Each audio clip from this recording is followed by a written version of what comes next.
Rebirth of billionaire wife episode 48। एकांश का baby से मिलना, जैक का अनन्या में खोना और उसकी वाइल्डनेस। अब तक वहीं अनीसा रात को उसी खंडहर जैसी हवेली में जाती है जहाँ पे वो पहले गई थी नकाबपोश आदमी से मिलने। अनीसा अंदर जाती है तो देखती है कि वहाँ पे जिन्हें वो निगरानी रखने के लिए रखी थी वो लोग वहाँ पे नहीं है, तो उसे गुस्सा आने लगता है उन लोगों पर। वो खुद के गुस्से को संभालते हुए अंदर जाती है। कुछ ही देर में वो एक बेसमेंट के अंदर थी जहाँ पर किसी लड़की के पुराने कपड़े, कुछ प्लेट्स, एक पुराना पानी का मटका, स्टील का ग्लास, एक छोटा सा बेड, उसमें एक तकिया और एक पतली सी बेडशीट थी और एक लंबी सी जंजीर। वहाँ का माहौल ऐसा था मानो किसी को वहाँ पर कैद करके रखा गया हो, लेकिन इस वक्त कमरा खाली था। अनीसा खाली कमरे को देखकर बौखला जाती है और गुस्से में किसी को कॉल करने लगती है। कुछ ही रिंग में कॉल पिक होता है और दूसरी तरफ से एक लड़के की आवाज़ आती है जो हेलो बोलता था, जिसे सुनकर अनीसा गुस्से और परेशानी के मिले जुले भाव से बोलती है, रवि, वो लड़की यहाँ पे नहीं है और साथ ही वो दोनों भी। अब आगे।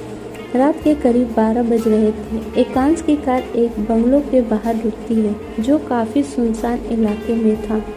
एकांश अपनी कार से बाहर निकलता है और बंगलों की तरफ जाने लगता है। बंगलों के पास पहुंचकर एकांश बेल प्रेस करता है 2-3 बार। कुछ ही देर में डोर ओपन होता है और सामने सैम खड़ा दिखाई देता है जो काफ़ी सॉफ्ट लग रहा था।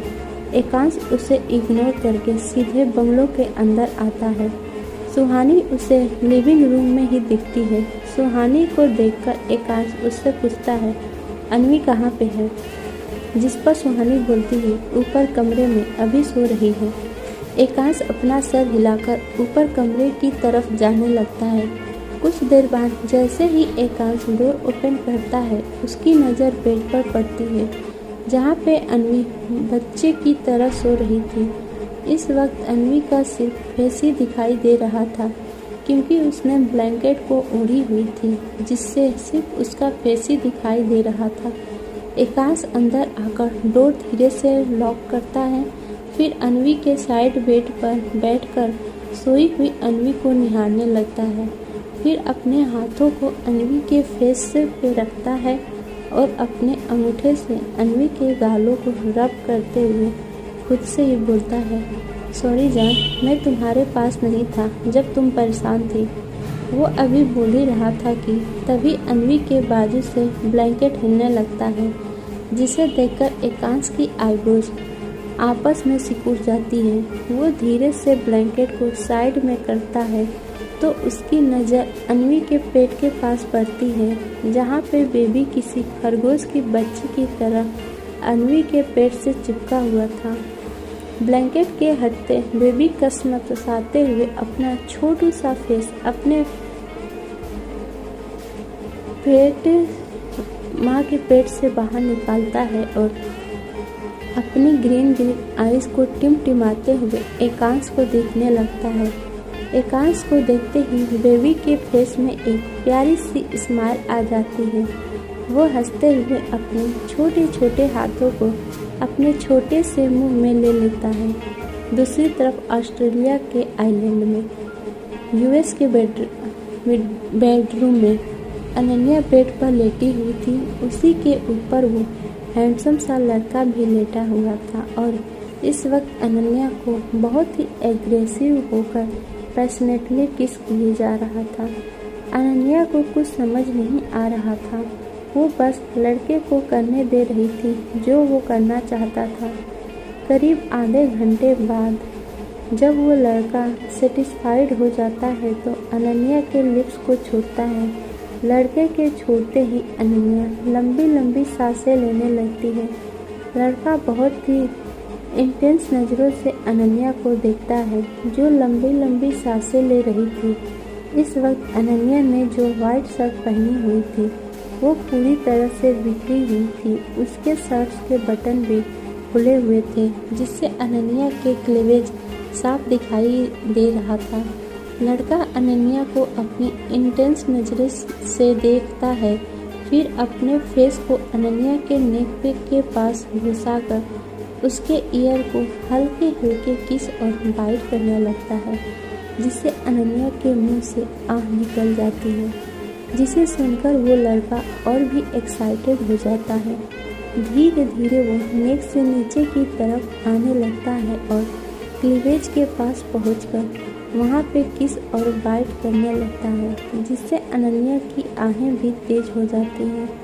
वो लड़का अनन्या पे एकदम होश आ गया था। वो आगे बढ़ता कि तभी उस कमरे का डोर ओपन होता है और एक लड़का अंदर आते हुए जोर से बोलता है, Jack bro, I am back. वहीं वो लड़का जो अनन्या में ही खोया हुआ था, लेकिन जब डोर ओपन होने की आवाज़ सुनता है तो सबसे पहले अनन्या को पूरी तरह ब्लैंकेट से कवर कर देता है और खुद बैठ जाता है बेड पर। तभी उसे दूसरे लड़के की जोर से आवाज़ आती है, जो उसका नाम लेकर बोल रहा था, Jack bro, I am back. Jack बहुत ही गुस्से से उस लड़के को देखता है और फिर गुस्से से बोलता है, Aiden, how many times have told you not to enter my room without my permission.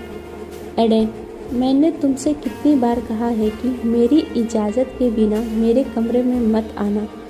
जिस पर एडन बोलता है, but bro, I am your younger brother. लेकिन भाई, मैं आपका छोटा भाई हूँ। एडन के बातों को अनसुना करके जैक गुस्से से बोलता है, whatever it is, but I have not given you permission to come to my room. जो भी हो, लेकिन मैंने तुम्हें परमिशन नहीं दिया है मेरे कमरे में आने का। वहीं एडन भी जैक की बातों को इग्नोर करके बेड पर रखे ब्लैंकेट को घूमने लगता है। वो हल्का हल्का हिल रहा था, जिसे देखकर एडन क्यूरियसली होते हुए कन्फ्यूजन में पूछता है, bro, what are you hiding in that blanket? Why is that blanket moving again and again? भाई, आप उस ब्लैंकेट में क्या छुपा रहे हो? वो ब्लैंकेट बार बार क्यों हिल रहा है? ये बोलकर एडन जैसे ही ब्लैंकेट को हटाने के लिए हाथ आगे बढ़ाता है, जैक गुस्से से अपने दांत पिस कर बोलता है, Aiden, even if you touch the blanket you will be sent to the black forest. Aiden, अगर तुमने ब्लैंकेट को छुआ भी तो तुम्हें ब्लैक फॉरेस्ट में भेज दिया जाएगा। ब्लैक फॉरेस्ट का नाम सुनकर एडन डर जाता है और अपने हाथ पीछे खींच लेता है।